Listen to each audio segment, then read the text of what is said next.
a presentar hoy tiene que ver con epigenética, desarrollo y reproducción. La epigenética en los últimos años ha tomado mucha fuerza y muchas veces en algunas áreas de la investigación el concepto de epigenética se maneja de una manera un tanto peculiar. Por eso me pareció importante comenzar esta charla haciendo un pequeño repaso histórico de cómo surge el concepto de epigenética y de qué se trata específicamente la epigénesis. En el siglo XIX, a mediados del siglo XIX, aparecen dos grandes cuerpos del conocimiento de lo que va a ser la biología del siglo XX. Una es la evolución, con la aparición del origen de las especies de Darwin, y al mismo tiempo Mendel publica sus leyes que van a permanecer unos 40, 50 años hasta que sean redescubiertas a principios del siglo XX. Esas dos líneas, la evolución y la genética, van a desarrollarse de manera paralela pero independiente, y a mediados del siglo XX, más precisamente en la década de los años 40, comienza a producirse lo que conocemos, o a gestarse lo que conocemos como la teoría sintética de la evolución, o la síntesis evolutiva, que es un marco conceptual que viene a reunir el desarrollo de la teoría evolutiva junto al desarrollo de la teoría genética, que hasta ese momento habían ocurrido de manera separada. Para ese mismo tiempo, estamos hablando de los años 40 del siglo anterior, un embriólogo, Conrad Baddington, acuña los términos de canalización y epigénesis, considerando que la síntesis evolutiva requería incluir, además de los aspectos genéticos y de los mecanismos evolutivos, incluir aquellos mecanismos que manejaban el desarrollo embriológico. Y este agregado de los mecanismos ambientales que pueden incidir sobre el desarrollo, sobre la genética y sobre los mecanismos evolutivos, es lo que lleva, unos 20 años atrás, a lo que actualmente conocemos como Evo-Devo, evolución y desarrollo, o como prefieren algunos, Eco-Evo-Devo, que es la conjunción de las áreas de ecología, evolución y desarrollo, que incluyen la genética también, genética del desarrollo en particular. Conrad Baddington es recuperado en los últimos 15 años y nos llega a nosotros este desarrollo conceptual de la epigénesis a través de lo que conocemos como la metáfora de Baddington. Baddington imaginaba el desarrollo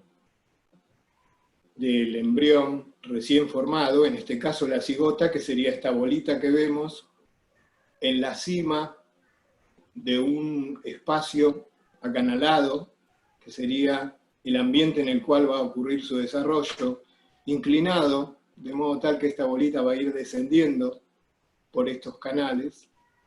y todo este ambiente en el cual se va a desarrollar está sustentado en este conjunto de cuadraditos negros que vemos aquí, que representan a los distintos genes del genoma, sus interacciones a través de las líneas que los unen, que van a regir este desarrollo. Ahora bien, lo que él proponía era que las señales ambientales, como se indica en esta parte, van a actuar directamente sobre la expresión de esos genes, que a su vez van a actuar sobre la expresión de otros genes, y también van a actuar de modo tal de inducir para que el desarrollo de esa cigota recién formada siga un canal y no otro. Es decir, el desarrollo para tener un éxito completo y llegar al final, tiene que estar canalizado. Me interesa destacar acá, para no entrar en tantos detalles de la diapositiva, que la epigénesis, las señales ambientales que van a constituir el epigenotipo, no solamente van a dirigir o a actuar en el momento del desarrollo, que es lo que está indicado acá en esta caja color gris, sino que también una vez que el individuo ya nació, van a actuar sobre su reproducción. que es el tema que me interesa presentar aquí. En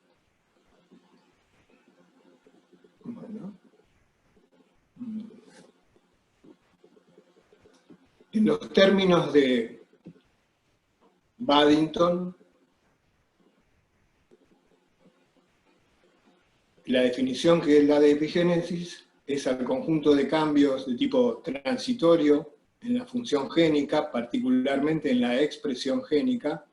que no se explican o que no tienen un correlato en la secuencia del ADN. Es decir, esta es la gran diferencia con las mutaciones que sí implican un cambio en la secuencia de ADN. Son mecanismos que lo que hacen es mantener una memoria de la expresión de ese genoma sin alterar la secuencia del ADN, y además se manejan por el agregado o sacado de determinadas marcas que son esenciales para reprimir o activar la expresión de determinados genes. En esos términos, discúlpenme que voy lento porque tarda mucho cada vez que le doy la orden de pasar de diapositivas. No sé por qué. Bueno.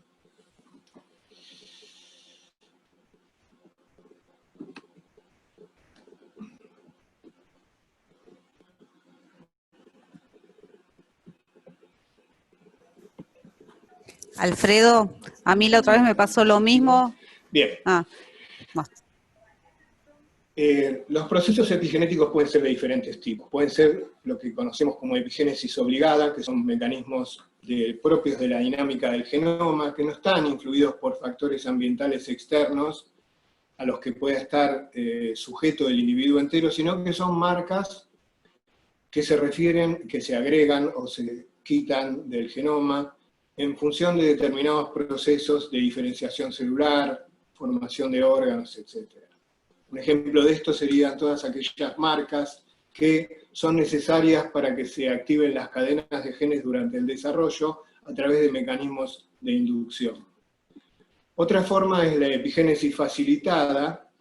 que en este caso sí depende de factores genéticos y hay una influencia de los factores ambientales sobre estos, y actúan en particular sobre alguna secuencia blanco. Y la epigénesis pura, como la denominan algunos investigadores, que son los mecanismos que son totalmente independientes de la secuencia del ADN, que solamente son originados por cambios de carácter ambiental, y estos mecanismos pueden promover lo que conocemos como cambios adaptativos, y esos cambios adaptativos, a su vez, pueden ser heredables. Los mecanismos básicos moleculares, para nombrar algunos por los cuales se agregan estas marcas al genoma que van a dirigir la expresión o reprimirla, tienen que ver particularmente con la metilación de los residuos CpG del ADN, el remodelado de los nucleosomas y de la cromatina, la modificación por acetilación, fosforilación, etc., post-traduccional de las histonas, que son las proteínas que conforman la cromatina junto con el ADN, y la regulación por los ARN no codificantes, por distintos tipos, los small, los pequeños, o los fragmentos de ARN de transferencia, entre otros tipos de ARN no codificantes.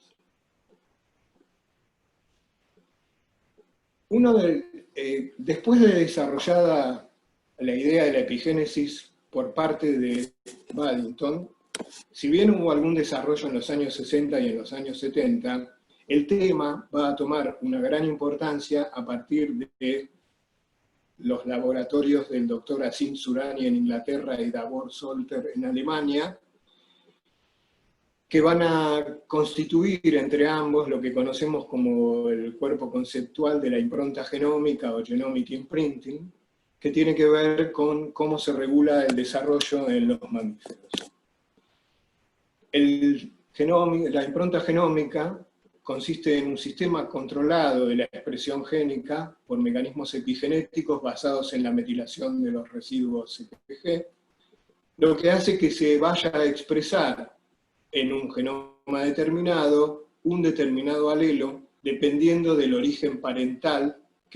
del cual ha recibido el embrión ese alelo. Se trata de un sistema distinto a lo que proponen las leyes de Mendel, ya que es un sistema que regula la expresión monoalélica de un solo alelo y ya no la regula a partir de lo que conocemos como mecanismos de dominancia o recesividad o codominancia, sino por el origen del cual ese alelo provino, ya sea materno o paterno. Por supuesto, no todo el genoma está involucrado en este tipo de regulación génica, sino que hay un número limitado de genes, y en humanos y en el ratón también, hay alrededor de más o menos unos 250 genes que están sujetos a lo que conocemos como impronta genómica. El desarrollo de este concepto de impronta genómica, que es quizá el paradigma de la epigénesis, o sobre el cual se van a construir otros modelos de estudio en epigenética en los años siguientes, nace de los experimentos de transferencia nuclear que se desarrollan particularmente a fines de los años 70 y en especial a principios de los años 80. Cuando ocurre una fecundación normal, tenemos el aporte de un genoma haploide por parte del espermatozoide, en este caso indicado con color azul, y del óvulo, indicado en color rojo. Esos dos se van a juntar, esos dos genomas haploides, en una cigota, para dar un nuevo genoma, que va a dirigir el desarrollo y va a llevar a término el desarrollo exitoso si la canalización propuesta por Baddington y regulada por la epigénesis ocurre como debe ocurrir, el individuo va a nacer naturalmente. Ahora bien, con los experimentos de transferencia de pronúcleos, lo que fue factible en los años 80 fue generar embriones monoparentales, es decir, embriones que tuvieran todo su genoma diploide, proveniente de un solo sexo. En el caso de que provinieran de dos genomas haploides de óvulos, o por un óvulo activado por partenogénesis, hablamos de embriones ginogenéticos, y en el caso de que se los pudiera armar en el laboratorio, transfiriendo dos pronúcleos de tipo masculino para tener todo de origen paterno, hablamos de embriones androgenéticos. En ambos casos lo que se vio es que el embrión ginogenético, si bien tiene un desarrollo relativamente normal hasta determinado momento del embrión propiamente dicho, no ocurre lo mismo con el desarrollo de las membranas extraembrionarias, particularmente de la placenta. Y en el androgenético ocurre exactamente lo contrario. El embrión desarrolla de manera muy pobre y existe un desarrollo de las membranas extraembrionarias, en particular el torodoblasto y la placenta, que son comparables al desarrollo normal. ¿Qué demostraba esto en particular y de manera esencial? Que ambos genomas, si bien son iguales, porque ambos tienen la misma secuencia de ADN y ambos llevan los mismos genes, obviando obviamente las variantes alélicas que pueda aportar el padre y la madre, los dos genomas son necesarios para que ocurra desarrollo a término. Por lo tanto, de algún modo esos dos genomas se están expresando de manera diferente. Y eso es lo que constituye la base conceptual de lo que Baddington denominó epigénesis. Obviamente que no todo el genoma está involucrado en este tipo de manifestación de la expresión génica, sino que hay determinados genes, como mencioné antes, distribuidos en distintos cromosomas, tanto del cariotipo del ratón como del cariotipo humano, que son los dos modelos que han sido más estudiados en esto. No voy a entrar en experimentos de translocación para ver, pero el mismo resultado que se puede obtener transfiriendo pronúcleos enteros, se puede obtener cuando uno utiliza lo que se llaman disomías monoparentales y determinadas regiones sujetas a impronta genómica materna o paterna se ponen en disomía y producen el mismo efecto que si tuviéramos todo el genoma de un solo origen. Para resumir, hay en este momento aproximadamente unos 250 genes sujetos a imprinting que están descritos tanto para el ratón como para el humano. distribuido prácticamente en todos los cromosomas del cariotipo de ambas especies. Y este mecanismo que se transmite y se ejecuta a través de metilaciones diferenciales de estos genes sujetos a impronta, tiene mucho que ver con el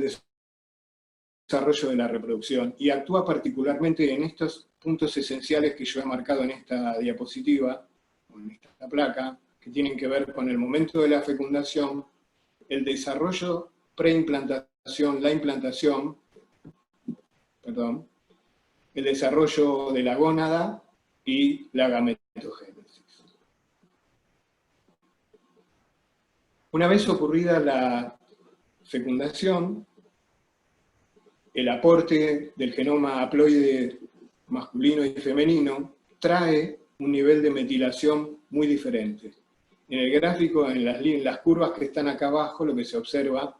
en color azul es el nivel de metilación del genoma paterno, y el nivel de metilación en color anaranjado o rojo, que está debajo, es el nivel de metilación del genoma materno. Como pueden ver, el nivel de metilación es muy diferente, o sea que la constitución que va a tener la cigota va a ser un genoma haploide de origen paterno, altamente reprimido por metilación,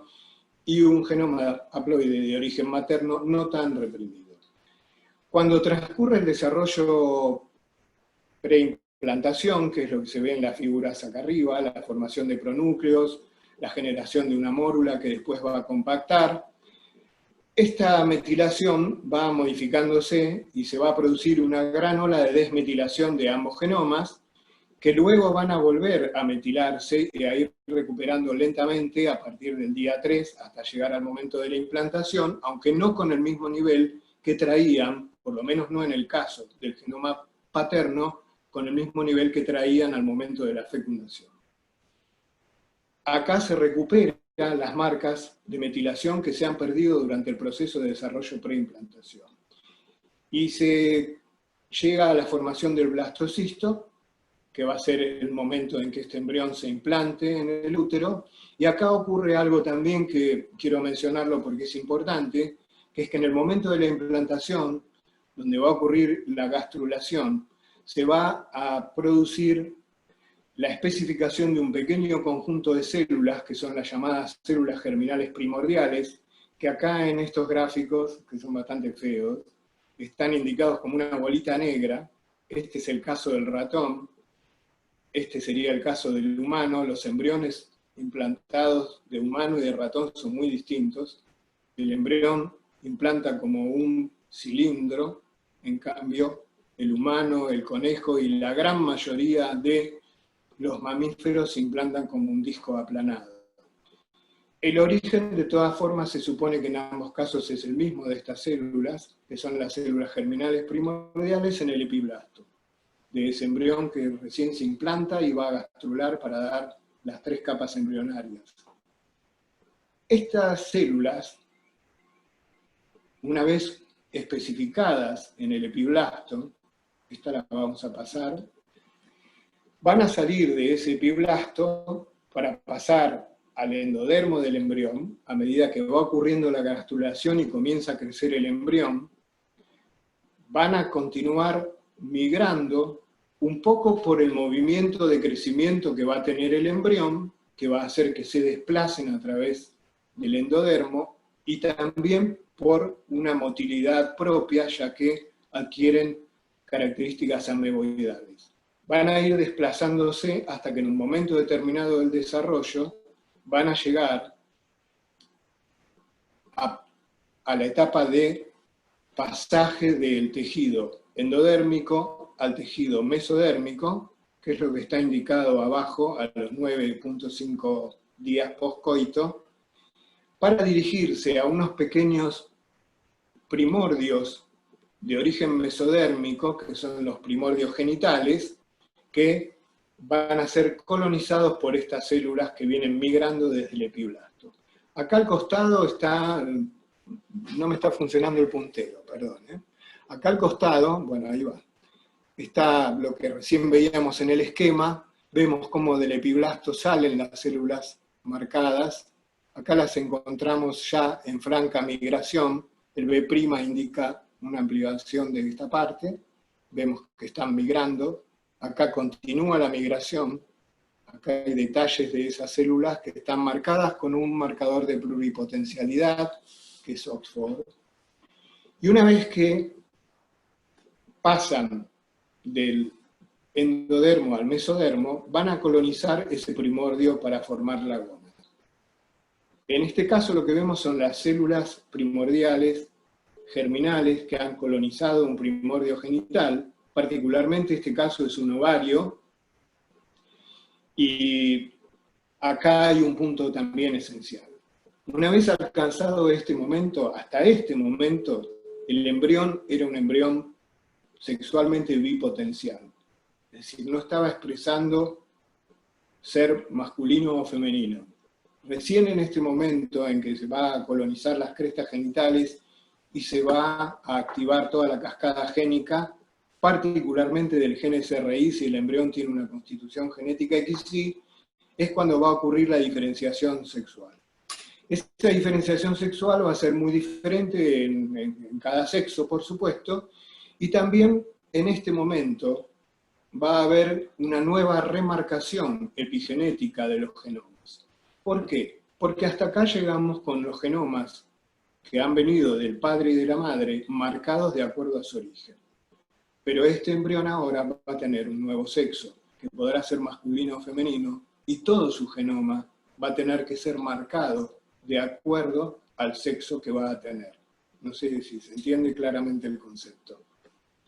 Con lo cual tenemos una nueva ola de desmetilación y remetilación. ¿Por qué se puede desmetilar y remetilar este genoma de esta manera que pareciera mágica? Bueno, justamente porque los genes sujetos a impronta no se desmetilan nunca completamente, sino que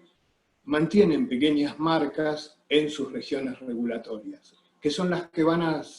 servir de indicadores para los procesos de remetilación.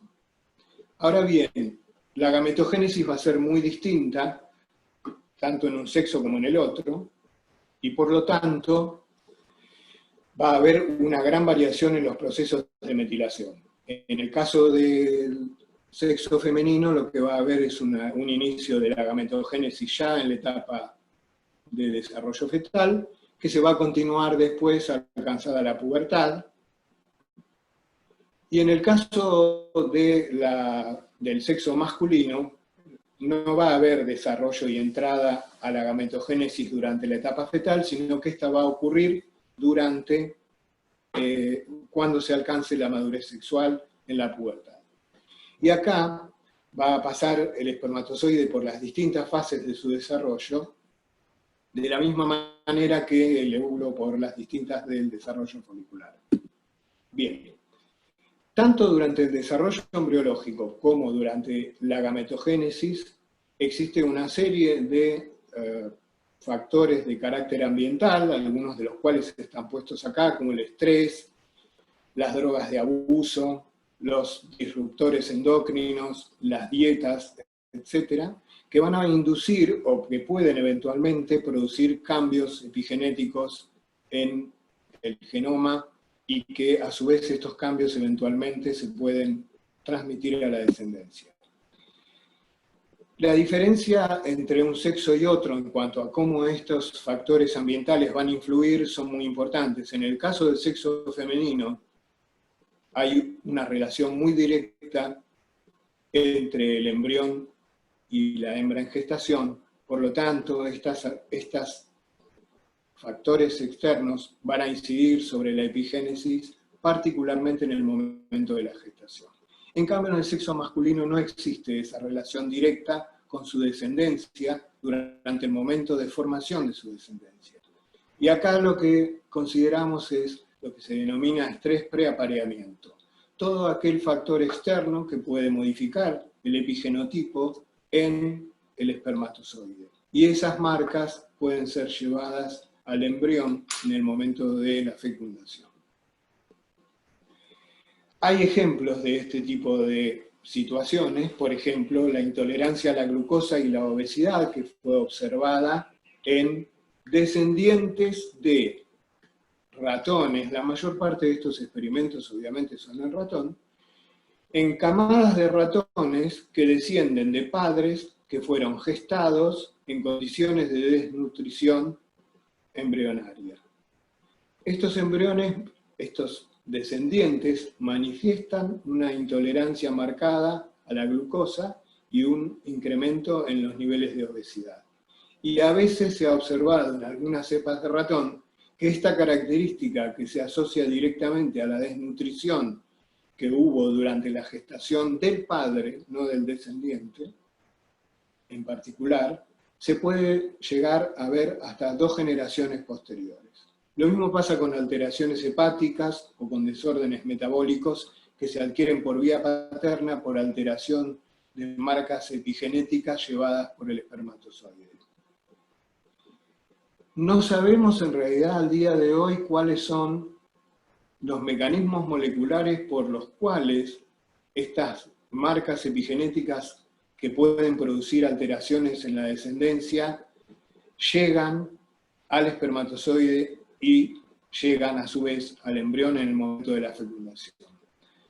En el campo teórico y con alguna base experimental, lo que se ha observado es que en los espermatozoides, donde ha habido un estresor ambiental, se observa que cambia el perfil de expresión de los, de los ARN pequeños, que también varía la abundancia de fragmentos de ARN de transferencia, y que también varía la abundancia de esos ARN no codificantes pequeños. Y lo que se ha observado o propuesto, aunque está muy en duda, es que puede existir una ganancia de estos fragmentos durante la maduración del espermatozoide en el epidídimo.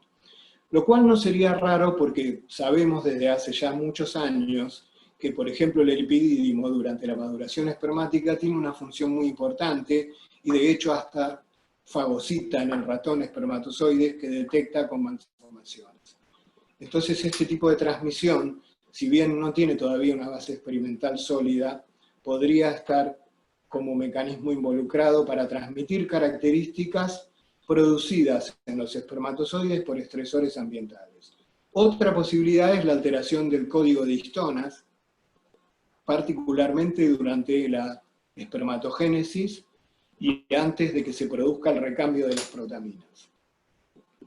Les quiero contar un poco simplemente lo que estamos desarrollando en nuestro laboratorio con la doctora Candela González, donde estamos trabajando cómo pueden alterar las marcas epigenéticas en los espermatozoides las drogas de abuso. Es un proyecto nuevo que empezamos hace unos 3 años, y lo primero que hemos visto es que la cocaína y la cafeína producen toxicidad testicular en el ratón. Esa toxicidad testicular, obviamente, también sabemos que puede ser producto de muchas otras cosas, y sabemos que la toxicidad testicular puede simplemente manifestarse como alteraciones seminales, número de espermatozoides, morfologías, etc. Pero lo que hemos visto es que los niveles elevados de cocaína y de cafeína producen alteraciones de un sistema local dopaminérgico. Y lo que nos interesaba ver en particular era si esto simplemente implicaba una alteración de carácter tóxica o había algo más que tuviera que ver con la epigénesis. Y lo que hemos visto es que cuando uno somete a los ratones a un tratamiento crónico con cocaína, lo que se alteran son la expresión de las enzimas encargadas de metilar y desmetilar el ADN en las células germinales, particularmente en el espermatozoide, y se alteran, o se aumentan en particular en este caso, los niveles de la 5-metilcitosina en espermatozoides en formación, o sea, en las distintas etapas de la espermatogénesis, y también en los espermatozoides maduros móstiles. Y finalmente, más recientemente este año, adelantamos un puntito más, encontrando que a través de los receptores de dopamina, la cocaína altera no solamente los niveles de metilación, sino que también altera los niveles de expresión de algunas de las histonas, que es lo que está indicado acá. No importa los nombres técnicos, que son letras y números, algunas disminuyen, como la indicada en rojo, y otras aumentan como las indicadas en verde. Es decir que un factor externo que tiene que ver con el estilo de vida, eventualmente de una persona, obviamente en el ratón no se trata de su estilo de vida, porque la cocaína se la damos nosotros, puede alterar fuertemente las marcas epigenéticas que el espermatozoide va a llevar al momento de la fecundación. El próximo paso, que quizá lo podamos contar en 1 año o 2 años en otra reunión, será ver si estas marcas tienen alguna influencia sobre las características de la descendencia con respecto a su susceptibilidad o no a la cocaína. En humanos no tenemos este tipo de estudios por razones obvias y éticas, y lo único que sabemos con respecto a la epigénesis tiene que ver con estudios de carácter epidemiológico, asociando exposición ambiental o estilos de vida a determinadas alteraciones como las que se proponen para el caso anterior, es decir, alteraciones en la metilación, en la cromatina, en las proporciones de abundancia de diferentes ARNs no codificados. Y las dietas parentales, se ha visto que en los humanos pueden producir desórdenes metabólicos en los hijos, que a su vez pueden pasar a una siguiente generación. Y particularmente se ha observado que cuando existen desórdenes metabólicos asociados a alteraciones en las dietas parentales, los hijos manifiestan alteraciones en genes sujetos a imprinting, como los que están indicados acá, que tienen que ver con las cascadas génicas de nutrición. Y a su vez se ha encontrado que se alteran las abundancias y los niveles de metilación de los ARN no codificantes. Para concluir, y antes les menciono, ya sé que estoy un poquito pasado de tiempo, pero ya termino, con respecto a la criopreservación de gametas, si bien yo no introduje nada en esta presentación, porque todavía tenemos muchas publicaciones a favor y en contra de que los medios de cultivo, los medios de criopreservación puedan o no alterar las características epigenéticas de las gametas. Pero retomando el tema de la epigénesis y volviendo a la placa que mostraba al inicio, lo que ha permitido el desarrollo de esta línea nueva de epigénesis en los últimos años es volver a recuperar algo que había ocurrido antes de que Darwin esbozara su teoría evolutiva, que era la teoría de la herencia de los caracteres adquiridos de Lamarck, que fue dejada de lado rápidamente, aunque fue planteada unos 40 años antes que Darwin. Y hoy en día vemos que es muy probable que no solo funcionen los mecanismos evolutivos, sino también puedan estar funcionando mecanismos de herencia adquirida, como proponía, de características adquiridas, como proponía Lamarck. Y para despedirme les dejo un cuadro que en realidad es una intervención sobre un cuadro de Van Gogh, de un caricaturista iraní que se llama Alireza Karimi. Y cuando uno observa cómo se retira Van Gogh agobiado en ese cuadro, porque ve que le acaban de destruir la naturaleza que había pintado recientemente, el mensaje es muy claro, o por lo menos para mí lo es. Cómo esa intervención y alteración de la naturaleza nos produce agobio, cómo modificar ese ambiente nos puede producir un agobio social, cultural, económico, que lleva a su vez a grandes inequidades en nuestras sociedades. Y por otro lado, como nos está pasando hoy en día con esta epidemia del coronavirus, nos ponemos más que nada en la realidad de bajarnos un poco de esa superioridad que a veces pensamos a nuestra propia especie y desconocemos que también pertenecemos a ese mundo biológico que existe más allá del supuesto mundo urbano que nosotros nos hemos creado. Gracias.